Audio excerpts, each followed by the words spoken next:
गजाननं भूतगणादिसेवितं कपित्थजम्बूफलसारभक्षितम् उमासुतं शोकविनाशकारणं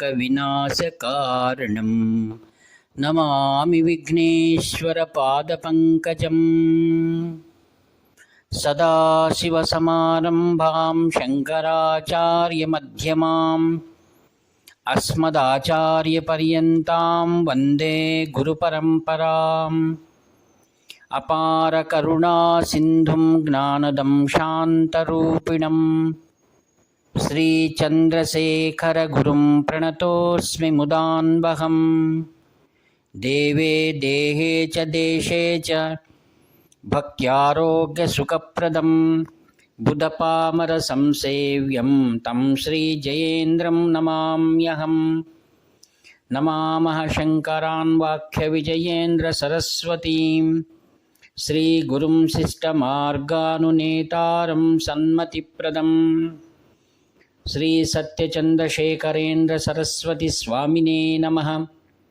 सर्वमङ्गलमाङ्गल्ये शिवे सर्वार्थसाधिके शरण्ये त्र्यम्बके देवी నారాయణి నమోస్తుతే.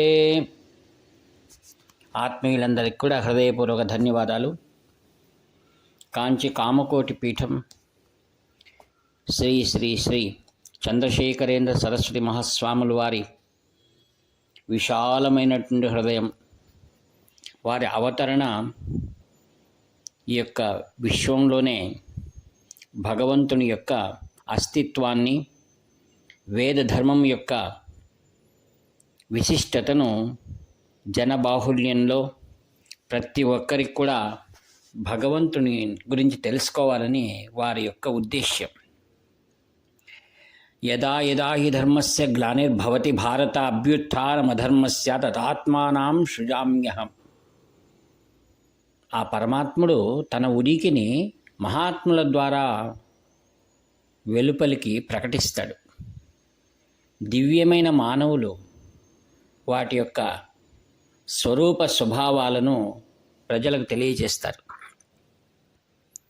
భారతదేశంలో మనందరి యొక్క పరమ పవిత్రమైన విశ్వాసం దేవస్థానాలు. దేవస్థానంలో నిత్య పూజలు జరుగుతూ సకల శాంతి సౌభాగ్యాలు మనకు ప్రాప్తిస్తాయి. అనేక సార్లు అనేక రాజకీయ పరిణామాలను లేక ధర్మం పైన సరైన అవగాహన కొరత వలనను దేవాలయాల్లో పూజలు సక్రమంగా జరగకపోవడం అనేటువంటిది బాధాకర విషయం. కాంచి కామకోటి పీఠాధిపతులు శాంతియుతంగా చక్కనైనటువంటి శుభప్రదమైన వైదిక మార్గాలన్నింటినీ కూడా ప్రజలలో సులభంగా తీసుకొచ్చారు. అందుకే వెనకలు ఒకసారి చెప్పినట్టుగా ఎవరి ద్వారా అయితే కార్యక్రమాలు చక్కగా నెరవేరగలవో అమ్మవారి కృప ద్వారా వారిని తన వద్దకు రావించుకొని వారి ద్వారానే కఠినమైనటువంటి పరిస్థితుల్లో కూడా వైదిక ధర్మాన్ని నిలబెట్టినటువంటి మహాపురుషులే కాంచి పరమాచార్య. వారు అనేక మహిమలు చేశారు, అందులో ఎంతమాత్రం సందేహం లేదు. అయితే వారిని కేవలం మహిమలను చేసేటువంటి ఒక మాంత్రికుడిగా మనం ఆలోచించడం అనేటువంటిది అది బుద్ధికి పరిపక్వత అందలేదని అర్థం. బౌద్ధిక పరిపక్వత ఎలా వస్తుందంటే, ఒక మహాపురుషుడు ఏ విధంగా మూలమైన వేదాన్ని ప్రతిష్ఠ చేశారు మరియు ప్రజలలో శాంతి సౌభాగ్యాల కారణమైనటువంటి ఆచార విచారాలను ఎలా ప్రతి కుటుంబంలోనూ ప్రతి వ్యక్తిలోనూ మార్పు తీసుకురావడం అనేటువంటిదే వారిలో ఉన్నటువంటి కర్మ కుశలత. భగవద్గీతలో ఒక మాట అంటారు, యోగ కర్మషు కౌశలం అని. యోగలింగం ప్రాప్తి అయింది కాంచి కామకోటి పీఠానికి. పీఠాధీశ్వరులందరూ కూడా ఎంతో కుశలత్వంగా అనేకమైనటువంటి ఒత్తిడులు వస్తున్నాయి. అనేక కాలముల నుండి, స్వతంత్ర పూర్వం కానివ్వండి, రాజుల కాలం కానివ్వండి, కాంచి కామకోటి పీఠం ఎదుర్కొన్నటువంటి విపత్కర పరిస్థితుల్లో ఏ పీఠము ఎదుర్కోలేదని మనం గుర్తుంచుకోవాలి. ఎందుకుగాను సర్వజ్ఞ పీఠము, శారదా మఠము, వీరిలో ఉన్నటువంటి ఆధ్యాత్మిక విచారాలకు ఇంతగా ఎందుకో మనం నొక్కి నొక్కి మాట్లాడాలనంటే, వారు ఎదుర్కొన్న అనేకమైన విపత్కర పరిస్థితుల్లో వారు సాధించినటువంటి విజయాలు. అందుకే లలితా సహస్రనామంలో అమ్మవారు చెప్తుంది, అనేకమైన సమస్యల కోసం ఎదురు చూస్తూనే ఉంటాను అని. అంటే ఏ విధంగా భండాసురాది, మహిషాసురాది అనేకమైనటువంటి రాక్షసులు, వారు కలిగించేటువంటి దేవతలు కలిగించేటువంటి ఉపద్రవాలను మనం దేవీ పారాయణ పుస్తకాలు మనం చదువుతున్నాం. ఈ కలియుగంలో ఈ యొక్క షణ్మతాలు ఏవైతే ఉన్నాయో వాటినన్నింటినీ ఒక్కరిలో చూడాలి అంటే అది గురువులోనే చూడాలి. వారు అటువంటి ప్రభావితమైనటువంటి కార్యక్రమాలను రూపొందించి సమాజానికి ఆనందాన్ని కలిగిస్తారు. వారిలో అగ్రగణ్యులు ఎవరనగా జగద్గురు పీఠం, కాంచి కామకోటి పీఠం, శ్రీ శ్రీ శ్రీ చంద్రశేఖరేంద్ర సరస్వతి మహాస్వాముల వారు. తమిళనాడులో ఉన్నటువంటి పరిస్థితులు మనం గమనిస్తే అక్కడ అనేకమైనటువంటి అవిచారాలు అనేక కాలం నుంచి వస్తుంది, కారణం తెలియదు. అవైదికం పైన ఎక్కువగా మొగ్గు చూపుతూ ఉంటారు.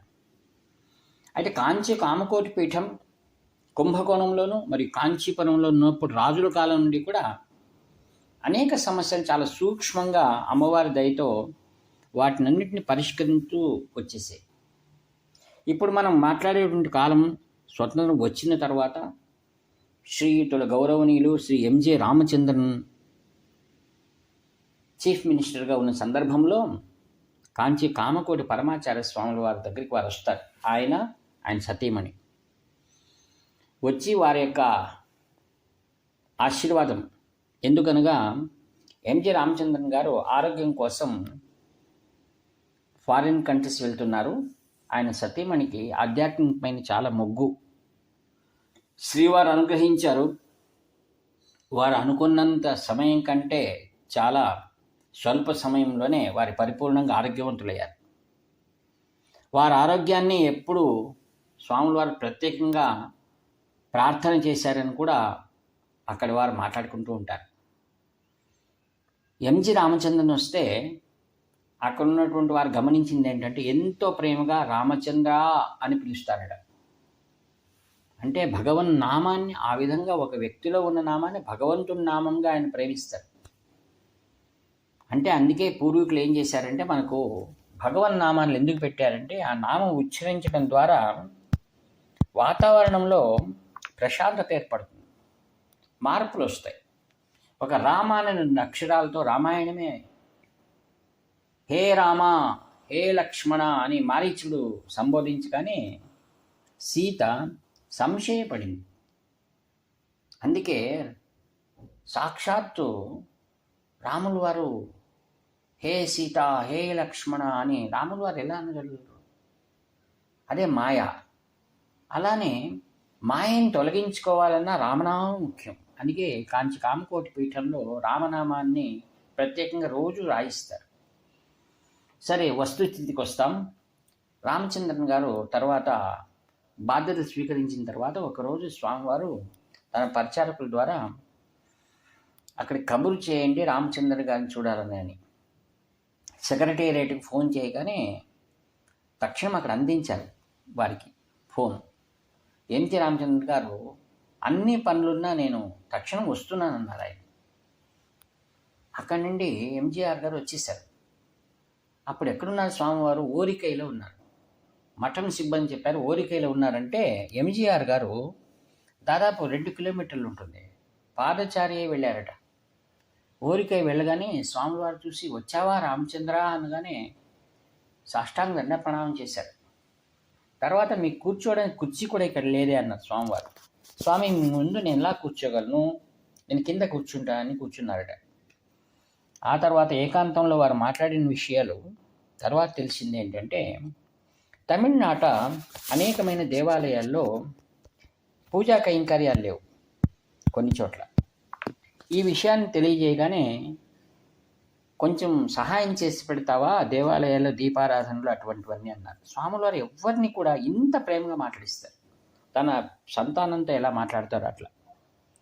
స్వాముల వారే ఒకానొక ఉపన్యాసంలో ఏం చెప్పారు మహాస్వాముల వారు అంటే, ఎదిగిన కుమారుణ్ణి 16 ఏళ్ల తర్వాత స్నేహితునిగా చూడమండి అని చెప్పారు ఉపన్యాసంలో వారు.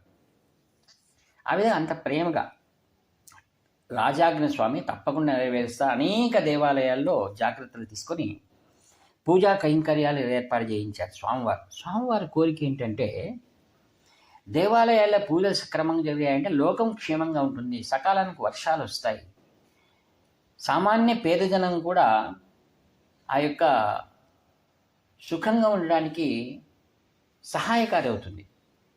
ఒక ప్రభుత్వము తన యొక్క అధికారంలో ఉన్నప్పుడు సామాన్య ప్రజల నుండి మొదలుకొని ప్రతి ఒక్కరికి కూడా అన్నం లభ్యం కావాలి. అన్నం ఎలా వస్తుంది? వర్షం వలన. వర్షం వల్ల యజ్ఞయాగాదులు చేయడానికి లేనప్పుడు కనీసం దేవాలయ ధూపదీప నైవేద్యాలన్నా నిత్యము జరగాలి. ఆ విధంగా ఏర్పాటు చేశారు. మరొకసారి మహాస్వాముల వారు తమిళనాడు ప్రభుత్వంలో ఆర్ నాగస్వామి గారని ఉండేవారు. ఈయన 23/1/2022లోనే ఆయన తుది శ్వాస వదిలాడండి. అది వేరే విషయం. నేను ఆయన్ని ప్రత్యేకంగా అనేక సార్లు చూశాను, ఆర్ నాగస్వామి గారిని. ఆయన ప్రముఖమైన పురావస్తు పరిశోధన శాఖలో పనిచేశారు. అదిగాక ఆయనలో ఉన్న గొప్పతనం ఏంటంటే, ఆర్ నాగస్వామి గారు శిలాశాసనాలు బాగా అధ్యయనం చేస్తారు. వారి పూర్వీకులు కూడా కాంచి కామకోటి పీఠానికి మహాభక్తులు. ఆర్ నాగస్వామి గారు ఈ డిపార్ట్మెంట్లో ఉన్నప్పుడు తన సొంత ఖర్చుతో అనేక దేవాలయాలను వెళ్ళారు. ఈయన మహాస్వామి వారి అనుగ్రహం కోసం అనేక దేవాలయాలు వెళ్ళి అక్కడ ఉన్నటువంటి శిలాశాసనాలని అధ్యయనం చేశారు, ఒక గ్రంథస్థం చేశారు. ఇది ఏంటంటే తర్వాత జరిగింది, ఆయనను అనేక మంది ఈ యొక్క పత్రికర్తలు వెళ్ళి వారు చేస్తున్నటువంటి దాన్ని పొగుడుతూ అనేక విషయాలు ఆయన ద్వారా రాబట్టి ఏం చేశారు, అప్పుడు రాజకీయంగా వాటిని ముందుగానే పేపర్లో అచ్చివేసేసారు. ఈ విషయం కొందరు కాని వారు వెళ్ళి ఎంజీఆర్ గారికి ఏం చెప్పారంటే, ప్రభుత్వం ద్వారా వెళ్ళవలసిన విషయము నేరుగా ఆర్ నాగస్వామి గారు పత్రికలకు విడుదల చేశారంటే అపోహ కలిగింది. దీనిపైన కోపగించుకున్నారు ఎంజీఆర్. సహజమే. ఏది కానీ డిపార్ట్మెంట్ వాళ్ళు నేరుగా సీఎం చెప్పాలి, సీఎం ద్వారానే అది విడుదల కావాలి. ఈ విధంగా జరగడం ద్వారా ఆయన ఆర్ నాగస్వామి గారిని పదవి నుండి సస్పెండ్ చేశారు.